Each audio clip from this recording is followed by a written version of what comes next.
Hi ಎಲ್ರು ನಮಸ್ಕಾರ. ಇವತ್ತು ಮಾರ್ನಿಂಗ್ ಆಂಟಿ ಬಂದಿರಲಿಲ್ಲ. ನಾನು ವೆಯ್ಟ್ ಮಾಡಿ ಸಾಕಾಯಿತು. ಆಂಟಿ ಆಮೇಲೆ ಫೋನ್ ರಿಸೀವ್ ಮಾಡಿಲ್ಲ, ಹುಷಾರಿಲ್ಲ ಅಂತ ಗೊತ್ತಾಯಿತು ಅಂತೇಳಿ ನಾನೇ ಗುಡಿಸ್ಕೊಂಡು ಒರೆಸ್ಕೊಂಡು ಗಿಡಕ್ಕೆಲ್ಲ ಸ್ವಲ್ಪ ನೀರು ಹಾಕಿ ಮತ್ತು ಬಾಗಿಲೆಲ್ಲ ವಾಶ್ ಮಾಡಬೇಕಿತ್ತು. ಅದನ್ನು ಕೂಡ ನೀಟಾಗಿ ವಾಶ್ ಮಾಡಿದೆ. ನಾನೊಂದು ಕೆಲಸ ಮಾಡಿದ್ರೆ ಫುಲ್ ಪರ್ಫೆಕ್ಟಾಗೇ ಕೆಲಸ ಮಾಡೋದು. ನನಗಂತೂ ಸುಮ್ಮನೆ ಎಲ್ಲ ಕೆಲಸ ಮಾಡೋಕ್ಕಂತೂ ಬರೋದೇ ಇಲ್ಲ.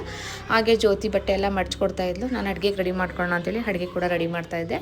ಅಷ್ಟೊತ್ತಿಗೆ ನನ್ನ ಆದ್ನಿ ಬಂದಿದ್ರು ಅಂತೇಳಿ ಏನೂ ಮಾಡಿರಲಿಲ್ಲ, ಸ್ಪೆಷಲ್ ಇವತ್ತು ಮಾಡೋಕ್ಕಾಗಲ್ಲ ಸ್ಯಾಟರ್ಡೆ ಅಂತೇಳಿ ಬಜ್ಜಿ ಮಾಡಿದ್ದೆ. ಊಟಕ್ಕೂ ಕೂಡ ಹಾಕ್ಕೊಟ್ಟೆ. ಎಲ್ಲರೂ ಊಟ ಮಾಡಿದ್ರು. ಊಟ ಮಾಡಿಬಿಟ್ಟು ನಮ್ಮ ಪಾಪು ನೋಡಿ ಎಷ್ಟು ಚೆನ್ನಾಗಿದ್ದಾಳೆ ಅಂದರೆ, ಚೆನ್ನಾಗಿದ್ದಕ್ಕೆ ಬಿದ್ದು ಮೂಗೆಲ್ಲ ಏಟ್ ಮಾಡ್ಕೊಂಡಿದ್ದಾಳೆ. ಹಾಗೆಲ್ಲರೂ ಊಟ ಮಾಡಿ ಪಾಪುದೇ ಒಂದು ಕಾಮಿಡಿ ತುಂಬ ಚೆನ್ನಾಗಿತ್ತು. ಬಟ್ ಏನಾದ್ರು ನೋಡ್ತಾನೆ ಇರಬೇಕು ಅನ್ನಿಸ್ತಿತ್ತು. ನೋಡಿ ಅದು ಸೋಪನ್ನ ಬೇಬಿ ಸೋಪ್ ಅಂತೇಳಿ ಬಟ್ಟೆ ಸೋಪಲ್ಲಿ ಮುಖ ವಾಶ್ ಮಾಡ್ತಿದ್ದಾಳೆ. ನಿಜವಾಗ್ಲೂ ಮಕ್ಕಳಿದ್ರೆ ಟೈಮ್ ಪಾಸ್ ಆಗೋದೇ ಗೊತ್ತಾಗಲ್ಲ ಅಂತಾರಲ್ಲ, ಖಂಡಿತ ನಮ್ಗೆ ಎಷ್ಟೇ ಕೆಲಸ ಇದ್ರೂ ಕೂಡ ಮಕ್ಕಳು ಮುಖ ನೋಡಿದ್ರಂತೂ ರಿಯಲಿ ನೋವೇ ಮರ್ತೋಗ್ಬಿಡುತ್ತೆ ಅಂತ ಅನಿಸುತ್ತೆ. ನಿಜವಾಗ್ಲೂ ನನಗಂತೂ ಇವತ್ತು ಒನ್ ಡೇ ಕಳೆದಿದ್ದೇ ಗೊತ್ತಾಗಲಿಲ್ಲ. ಅವ್ಳ ಪಾಪ